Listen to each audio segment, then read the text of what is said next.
Meski pada tahun 2023 lalu Palembang meraih penghargaan Universal Health Coverage atau UHC, namun pihak Dinas Sosial Kota Palembang terus menggencarkan pembuatan Kartu Indonesia Sehat atau KIS bagi masyarakat.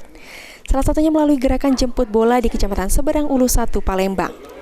Kepala Dinas Sosial Kota Palembang Muhammad Ihsanul Akmal menyampaikan, dari gerakan jemput bola ini antusias warga sangat tinggi untuk membuat KIS, sehingga pembatasan per 100 antrean diberlakukan. Bagi warga yang belum sempat membuat KIS di layanan ini, bisa mendatangi Mall Pelayanan Publik dengan membawa fotokopi kartu keluarga. Dari data sedikitnya tercatat 526 orang warga memanfaatkan layanan pembuatan KIS jemput bola ini. Semuanya sudah habis.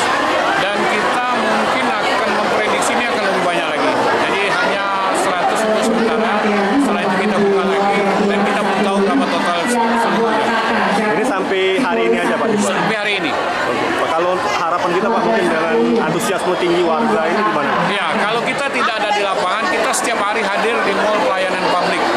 Kita setiap hari melayani masyarakat di situ. Silakan datang ke Mall Pelayanan Publik dengan membawa fotokopi kartu keluarga. Salah satu warga, Erina, mengatakan, jika layanan KIS jemput bola ini sangat membantu karena tidak perlu jauh-jauh. Dari pembuatan KIS ini juga tidak diberikan kartu karena sudah terkoneksi dengan NIK yang ada di KTP. Ini memang belum punya KIS? Kalau aku sudah, tapi yang anak aku yang bayi. Oh, ini bikin? Iya, bikin kan. Merasa terbantu Bu? Terbantu. Tadi dapat kartunya nggak? Enggak. Nggak dapat kartu? Dapat kartu.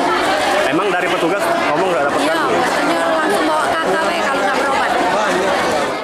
Sandi Pratama, All TV.